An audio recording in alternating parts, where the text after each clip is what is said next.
വിജയവുമായി BJP മുന്നേറ്റം. നേമത്തും കഴക്കൂട്ടത്തും ചാത്തന്നൂരിലും താമര വിരിഞ്ഞു. നേമത്ത് ബി.ജെ.പി സംസ്ഥാന അധ്യക്ഷൻ രാജീവ് ചന്ദ്രശേഖർ വിജയിച്ചപ്പോൾ ഫോട്ടോ ഫിനിഷിൽ കഴക്കൂട്ടത്ത് വി മുരളീധരനും ചാത്തന്നൂരിൽ 4000-ലേറെ ഭൂരിപക്ഷത്തിന് ബി ഗോപകുമാറും അട്ടിമറി വിജയം നേടി. എന്നാൽ 42 സീറ്റുകളിൽ മത്സരിച്ച BDJS-ഉം 2020-യും സംഭൂജ്യരായി. നേമത്തിന് ജനങ്ങളും ചാത്തന്നൂരിന് ജനങ്ങളും 2 MLA-മാരാണ് ഈ നിയോജകമണ്ഡലത്തിൽ ജനങ്ങൾ തീരുമാനിച്ചിരിക്കുന്നത്. ജനങ്ങൾ ഒരു അവസരം തന്നു, അത് സന്തോഷമുണ്ട്. ഞാൻ അതിനൊപ്പം പറയാൻ ആഗ്രഹിക്കുന്നത് നേമം ജനങ്ങളോട്, ഞാൻ ഇവിടെ 2024 വന്നപ്പോൾ ലോക്സഭയിൽ മത്സരിച്ചപ്പോൾ ഏറ്റവും കൂടുതൽ സ്നേഹവും പിന്തുണയും കിട്ടിയത് എനിക്ക് നേമത്തിന്റെ ജനങ്ങളുടെ അടുത്തുനിന്നായിരുന്നു. ഇന്ന് അവര് എനിക്കൊരു അവസരം തന്നിട്ടുണ്ട് അവരെ സേവിക്കാൻ. ഞാൻ ഇന്നു മുതൽ നേമത്തിന് ജനങ്ങളുടെ പ്രധാന സേവകനായി മാറും എന്ന് ഞാൻ പറയാൻ ആഗ്രഹിക്കുന്നു. ചേരുകയാണ് ഹരി. ബി.ജെ.പിക്ക് സംസ്ഥാന ചരിത്രത്തിൽ ആദ്യമായി ഉണ്ടാകുന്ന വലിയ നേട്ടമാണ് 3 നിയമസഭാ മണ്ഡലങ്ങളിലെ വിജയം. അതിൽ സംസ്ഥാന അധ്യക്ഷൻ തന്നെ സ്വയം പ്രഖ്യാപിച്ച് മത്സരിക്കാൻ കളത്തിലിറങ്ങിയ നേമം ഒരിക്കൽ കൈവിട്ടുപോയ മണ്ഡലം തിരികെ എത്തുന്നു. വലിയ അഭിമാനബോധത്തോടു കൂടിയാണ് ബി.ജെ.പി ആകെ ഈ വിജയങ്ങളെ കാണുന്നത്. അത് തീർച്ചയായിട്ടും ബി.ജെ.പിയെ സംബന്ധിച്ചിടത്തോളം നേമത്തെ പൂട്ടിയ അക്കൗണ്ട് അത് തുറക്കുക മാത്രമായിരുന്നില്ല ലക്ഷ്യം. കേവലം ഒരു സീറ്റ് കൊണ്ട് തൃപ്തിപ്പെടുമായിരുന്നില്ല ബി.ജെ.പിയുടെ സംസ്ഥാന നേതൃത്വം. ഒരു 1/2 ഡസൻ സീറ്റുകളൊക്കെ മുൻനിർത്തിക്കൊണ്ട് ഈ സീറ്റുകളിൽ വിജയം ഉറപ്പിക്കാനുള്ള ശ്രമങ്ങളാണ് ഈ കാലയളവിലൊക്കെ തന്നെ ബി.ജെ.പി നടത്തിയത്.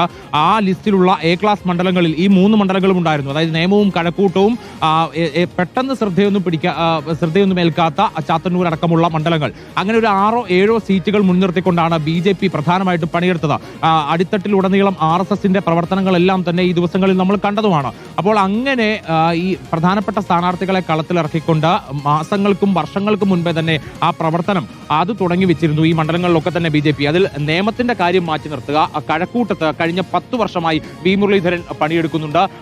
അവിടെ ലോക്സഭാ തെരഞ്ഞെടുപ്പിൽ ആറ്റിങ്ങൽ ലോക്സഭാ തെരഞ്ഞെടുപ്പിൽ മത്സരിച്ചത് കൂടാണ്ട് കഴിഞ്ഞതിന്റെ മുൻപിലത്തെ നിയമസഭാ തെരഞ്ഞെടുപ്പിൽ മത്സരിച്ചതിന്റെ പരിചയം കൂടി വി മുരളീധരനുണ്ട്. അതേസമയം ചാത്തന്നൂരിൽ 3ാമത്തെ തവണയാണ് ബി ഗോപകുമാർ മത്സരിക്കുന്നത്. മാത്രമല്ല ആ മണ്ഡലത്തിൽ നിന്നുള്ള ഏക സ്ഥാനാർത്ഥി കൂടിയാണ് ബി ഗോപകുമാർ എന്നുള്ള ഒരു പ്രത്യേകത കൂടിയുണ്ട്. അങ്ങനെ കൃത്യമായി കളമറിഞ്ഞിട്ടുള്ള സ്ഥാനാർത്ഥികളെ മത്സരിപ്പിക്കാൻ ഇറക്കുക കൂടിയാണ് ഇത്തവണ സ്ഥാനാർത്ഥി നിർണയം വഴി ബി.ജെ.പി ചെയ്തത്. അത് ഇക്കുറി വിജയിച്ചു എന്നുള്ളത് തന്നെയാണ്. അതേസമയം നേമത്തെ ഒരു കണക്കുകൂട്ടൽ എന്ന് പറയുന്നത് കെ ശബരിനാഥൻ, അതായത് UDF കഴിഞ്ഞ തവണ പിടിച്ച വോട്ടെങ്കിലും പിടിച്ചു കഴിഞ്ഞാൽ തങ്ങൾ ജയിക്കും എന്നുള്ളതായിരുന്നു CPM-ന്റെ LDF-ന്റെ വി ശിവൻകുട്ടിയുടെ കണക്കുകൂട്ടൽ. പക്ഷേ അതിനടുത്തെത്താൻ കെ ശബരിനാഥന് കഴിഞ്ഞില്ല എന്നുള്ളതാണ് പ്രധാനപ്പെട്ട ഒരു പ്രശ്നം. കാരണം കഴിഞ്ഞ തവണ 36,000 വോട്ട് കെ മുരളീധരൻ നേടിയെങ്കിൽ ഇത്തവണ ശബരിനാഥൻ നേടാൻ കഴിഞ്ഞത് വെറും 29,000 വോട്ട് മാത്രമാണ്.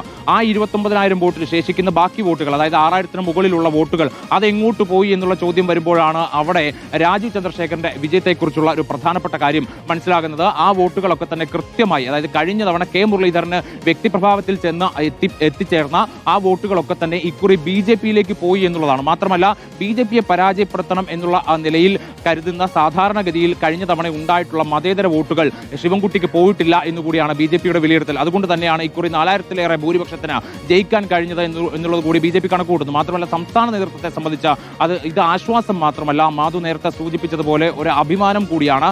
കാരണം രാജീവ് ചന്ദ്രശേഖർ ബി.ജെ.പി സംസ്ഥാന അധ്യക്ഷനായി സ്ഥാനം ഏറ്റെടുത്ത ശേഷം നടന്ന പ്രധാനപ്പെട്ട തെരഞ്ഞെടുപ്പുകൾ അതിലെല്ലാം തന്നെ വിജയം നേടാൻ കഴിഞ്ഞിട്ടുണ്ട് എന്നുള്ളതാണ്. കഴിഞ്ഞ തവണ പല മുനിസിപ്പാലിറ്റികളും നഷ്ടപ്പെട്ടെങ്കിൽ പോലും തിരുവനന്തപുരം പോലുള്ള, അതായത് തലസ്ഥാനത്തെ കോർപ്പറേഷൻ പിടിച്ചെടുക്കാൻ പറ്റി. അതിന് തുടർച്ചയായി നടന്നിട്ടുള്ള തെരഞ്ഞെടുപ്പിൽ ആ കോർപ്പറേഷനിലെ വാർഡുകൾ ഉൾപ്പെട്ടിട്ടുള്ള 2 മണ്ഡലങ്ങൾ, അതായത് കഴക്കൂട്ടവും നേമവും പിടിച്ചെടുക്കാൻ സാധിച്ചു എന്നുള്ളതാണ് ബി.ജെ.പിയുടെ കണക്കിലെ ഏറ്റവും പ്രധാനപ്പെട്ട കാര്യം, അവരുടെ ഏറ്റവും വലിയ നേട്ടം എന്ന് പറയുന്നത്. അതുകൊണ്ട് തന്നെ ഈ 3 സീറ്റുകൾ അത് ബി.ജെ.പിയെ സംബന്ധിച്ചിടത്തോളം വലിയ നേട്ടം തന്നെയാണ്. അതിനകത്ത് ഒരു സംശയവുമില്ല. പൂട്ടിപ്പോയ അക്കൗണ്ട് തിരിച്ചെടുക്കുക മാത്രമല്ല 2 അധിക സീറ്റുകൾ കൂടി നേടിയെടുക്കാൻ കഴിഞ്ഞു. ഒപ്പം തന്നെ ബി.ജെ.പി അതിൽ വിലയിരുത്തുന്നത് ഭരണവിരുദ്ധ വികാരം അത് UDF-ന് പ്രതിപക്ഷത്തിന് സഹായകരമാകുന്നതിനോടൊപ്പം തന്നെ അതിന്റെ ഗുണഭോക്താവാകാൻ തങ്ങൾക്കും കഴിഞ്ഞു എന്നുള്ളതാണ്. അതുകൊണ്ടാണ് CPM-മായി നേരിട്ട് ഏറ്റുമുട്ടിയ 3 മണ്ഡലങ്ങൾ, നേമത്ത് ശിവൻകുട്ടിയോട്, കഴക്കൂട്ടത്ത് കടകംപള്ളി സുരേന്ദ്രനോട്, ചാത്തന്നൂരിൽ CPI-യുടെ സ്ഥാനാർത്ഥിയോട്, ഇങ്ങനെ 3 LDF സ്ഥാനാർത്ഥികളോട് നേരിട്ട് മത്സരിച്ച സീറ്റുകളിൽ തന്നെ തങ്ങൾക്ക് ജയിക്കാൻ കഴിഞ്ഞത് ആ ഭരണവിരുദ്ധ വികാരം വോട്ടായി തങ്ങൾക്കും വന്നു എന്നുള്ള ഒരു വിലയിരുത്തലിന്റെ അടിസ്ഥാനത്തിൽ കൂടിയാണ്. പക്ഷേ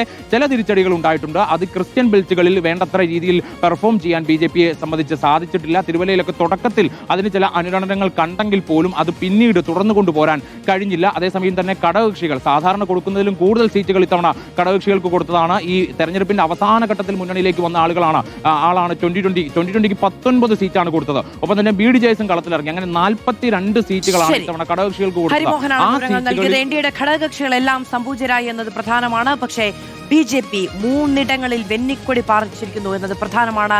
കേരളത്തിന്റെ ചരിത്രത്തിൽ ആദ്യമായി 3 NDA MLA Mar, 3 BJP MLA Mar നിയമസഭയിലേക്ക്.